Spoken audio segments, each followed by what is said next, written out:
오늘 말씀 보겠습니다. 성령 안의 소리가 하나 되었고 교회 안의 소리가 그리스도의 머리를 통한 그렇죠.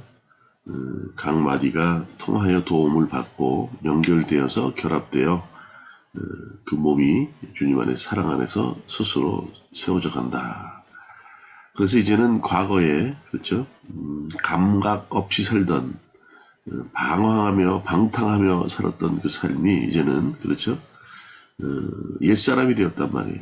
다 벗어버리고 이미 벗어버렸고 그 다음에 새 사람을 입었다 이렇게 얘기했어요. 그래서 매일매일 오직 심령의 새로움으로 새롭게 됨으로 인해 주님이 바라는 그런 삶을 살아가야 된다.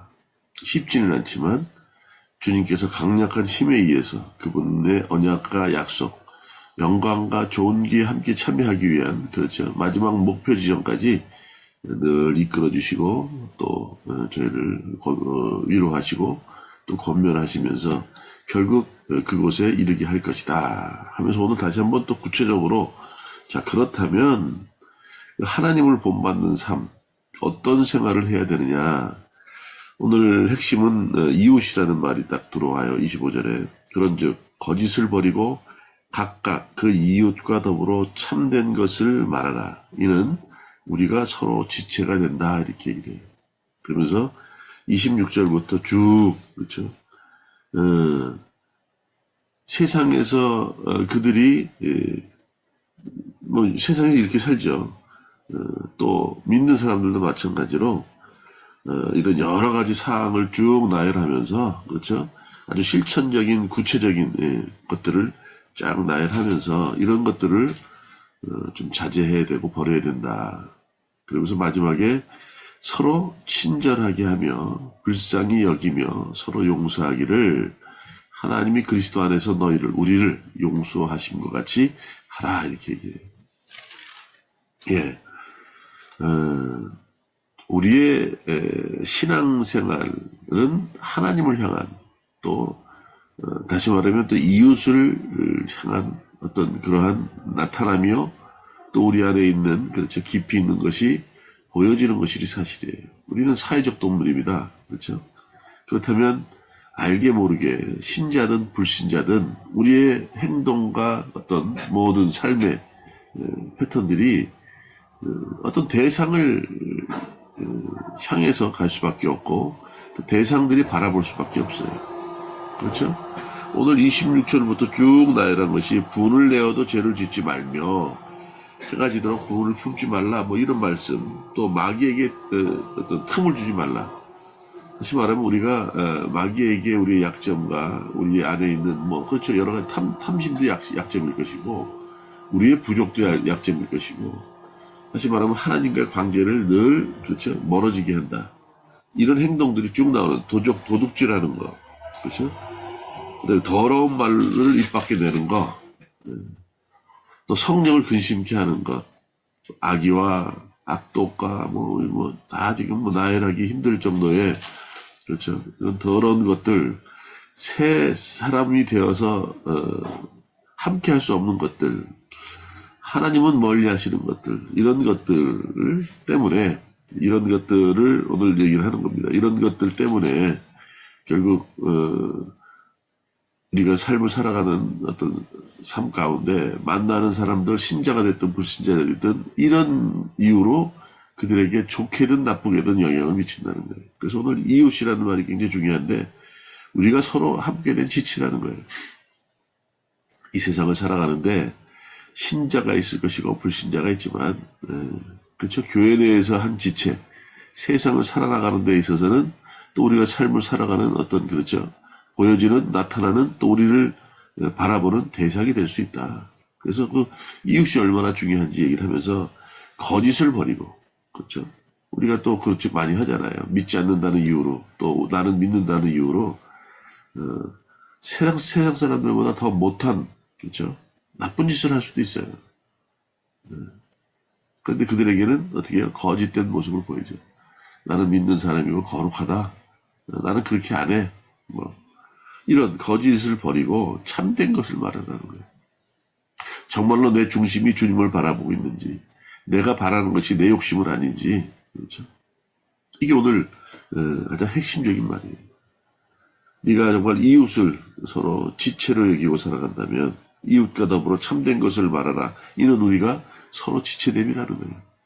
지금은 믿지 않지만 언제 또 어느 날 우리와 함께하는 교회 내에 한 지체가 될지 모르는 거죠. 네. 오늘 굉장히 중요한 얘기예요. 그들이 범죄한다 하더라도 그들을요, 오늘 그렇게 얘기하죠. 무릇 더러운 말을 너희 입 밖에도 내지 말고 오직 덕을 세우는데 소용되는 대로 선한 말을 하여 듣는 자들에게 은혜를 끼치게 하라. 어떻게 됐든 우리가 행동하고 말하는 것 때문에 상대가 상처를 받고 또 그렇죠, 그걸로 인해서 우리를 평가하게 된다는 거예요. 결국 우리가 욕을 먹고 어떤 나쁜 평가를 받는다는 얘기는 뭐 세상에서 받는 거에 상관없어요. 주님의 뜻에, 주님의 말씀에 순종하며 살아가다가 그들이 오해해서 우리를, 그렇죠, 핍박하고 오해하고 또 손가락질할 수 있지만, 그렇죠, 그렇지 않고 하나님의 어떤 성령의 이끌림도 아니고 우리의 욕심으로 그런 지적을 받는다면 그것은 어떻게 해요? 우리 때문에 하나님의 그 거룩하심이 흠집이 나는 거지. 네. 오늘 얘기했듯이 우리는, 그렇죠, 믿는 사람이든 믿지 않는 사람이든, 그렇죠, 주님 안에서 한 지체가 돼야 돼요. 세상 사람들은 아직 믿지 않았고 그들의 삶이 늘 우리가 볼 때는 안타까움을 자아내지만 뭐 이런 거죠.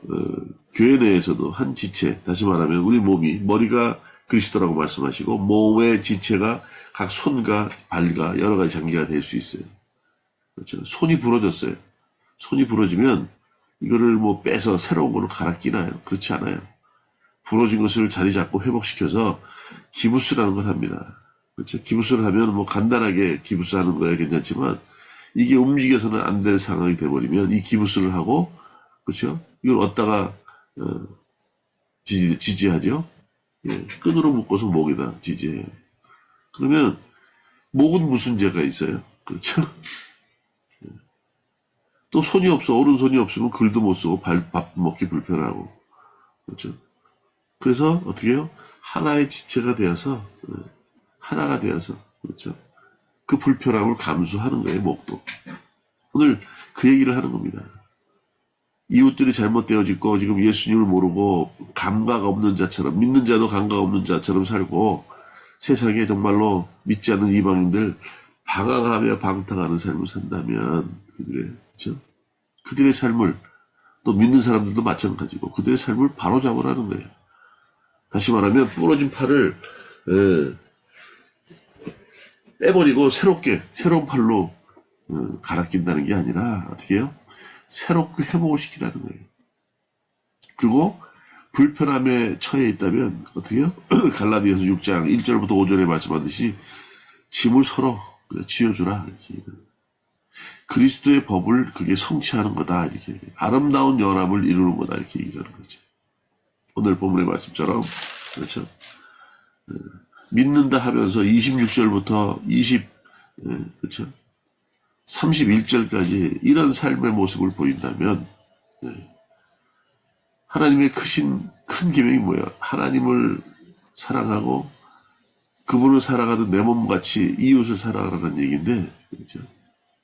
우리 항상 믿음에도 대상이 있듯이 삶을 살아가는 데서도 늘 함께 할 수밖에 없는 존재들이 신자든 아니면 불신자들 둘 중에 하나예요. 그들에게 어떻게 보여지느냐가 중요하진 않지만 분명한, 그렇죠, 우리의 삶의 모습은 믿는 사람이든 믿지 않는 사람이든 그들에게 보여줄 수밖에 없어요. 그래서 거짓이 아닌 참된 것으로, 그렇죠, 분별하면 또 그런 삶으로 보여지게 살아나는 거예요. 아주 구체적인 실천적, 그렇죠, 것들을 쫙 나야 합니다. 이런 것들은 안 된다는 거예요. 예. 무슨 잘못을 했습니다. 잘못했으면 군대에서 잘못하면 전체 연대 책임을 문다 그래요. 네. 그래서 운동장을 뛰게 합니다. 연병장을. 또 뭐 잘못한 게 없다 하더라도 시시때때로 정신교육 차원에서 집합하고 연병장을 10바퀴 뛰어 그래요. 그 10바퀴 열심히 뜁니다. 열심히 10바퀴 뛴다고 해서 그 사람이 뭐 전역을 일찍합니까? 아니면 진급을 합니까? 아니요. 인내심을 기르게 하고 강한 체력을, 그렇죠? 정신력을 갖게 하기 위해서 그렇게 훈련하는 것이지, 그걸 통해서 전역 일찍 한다거나, 그렇죠? 진급을 한다거나 하지 않아요. 우리 삶 가운데 이런 하나하나의 삶이 얼마나 중요한지 몰라요. 오늘 본문에 얘기했듯이 불을 내어도 죄를 짓지 말며 해가 지도록 붐을 품지 말라는 거예요. 해가 지도록. 왜요? 이렇게 되면 어떻게 해요? 분 내는 동안에는 악한 마귀들이 틈타서 우리를 넘어뜨리게 하고 하나님과의 관계를 벌려놓는다는 거예요. 멀리 한다는 거예요. 쭉 그런 얘기를 해요. 이게 왜 중요할까요? 이게 왜 중요할까요? 이게 정말로 주님의 뜻대로 살아가는 방식이에요. 새 사람이 살아가야 되는, 새 사람을 입었기에, 그렇죠? 이제는 삶이 바뀌어야 돼요. 하나님을 본받는 삶을 살아가야 되는데, 이런 것부터, 그렇죠? 하나하나 구체적으로 나열하면서 줄여라, 또 절제해라, 이렇게 얘기를 하는 겁니다. 오늘도 그런 삶이 되기를 원해요. 갈라디아서 2장 1절부터 5절까지 각각 자기보다 남을 낮게, 그렇죠? 더 높게 여기라는 거예요. 각각 다른 사람들을 어떻게 해요? 도우라는 거예요. 그들의 일을 돌보라는 거예요. 우리가 성숙된 믿음의 삶, 새 사람을 입었다면 어떤 모습으로 나타나겠습니까? 대상에게 보여져요. 하나님이 보실 때, 어허, 많이 성장했구나. 이웃 사람들이 볼 때, 뭔가 달라도 달라. 그렇죠? 그들에게 잘 보이라는 게 아니에요. 거짓으로 잘 보이라는 게 아니에요. 아첨을 떨면서, 그렇죠? 아니에요. 참된 모습으로, 그렇죠? 그들에게 보여지는 삶. 한 지체, 우리가 서로 지체가 되기 때문에 그렇게 살라는 거예요. 세상을 살아가면서, 그렇죠? 두 부류예요. 믿는 사람과 믿지 않는 사람들인데, 결국 우리의 삶의 모습들은 그들에게, 그렇죠? 보여지고 나타날 수밖에 없다는 거예요. 우리가 분내는 것도 뭐 가족들에게 아니면 또 상대방에게 그런 모습들이 보여지는 거 아니에요. 오늘도 이 말씀을 붙들고 살아가기를 바랍니다. 도덕적으로 윤리적으로 그렇게 살아가라는 게 아니에요. 인격적으로 주님 앞에 그분 때문에 구원받았고 자녀 되었으니 우리가 수준적으로 인격적으로 하나님과 관계를 맺기 위해서 그런 삶을 살아야 된다. 오늘같이, 그렇지? 나열한 이런 것들을 버리고, 그렇죠? 절대 마귀들이 틈타서 하나님과의 관계가 멀어지지 않도록 이웃 간의, 그렇죠? 관계를 통해서 내가 영향력을 미치며 살아갈 수 있도록 우리 삶을 통해서 하나님 욕보이지 않는, 그렇죠? 영광과 존귀가 함께 할 수 있는, 그렇죠? 그렇게 바라볼 수 있게 하는 영향력 있는 삶을 오늘 하루도 함께 살아가기를 주님의 이름으로 축원합니다.